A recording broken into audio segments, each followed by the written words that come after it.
সূর্য প্রণাম কিন্তু আমরা অনেকেই করে থাকি, তবে আমরা সূর্য প্রণামের সঠিক নিয়ম কিন্তু অনেকেই জানি না।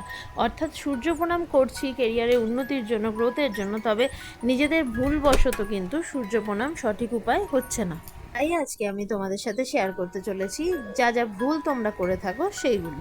প্রথম ভুলটি অনেকে করে থাকে, যেটি কিনা সূর্য প্রণাম করতে বেলা 12টার বেশি বাজিয়ে ফেলছে। এটা কিন্তু একদমই করা যাবে না, কারণ বেলা 12টা পর্যন্তই কিন্তু সূর্য প্রণামের সঠিক সময়।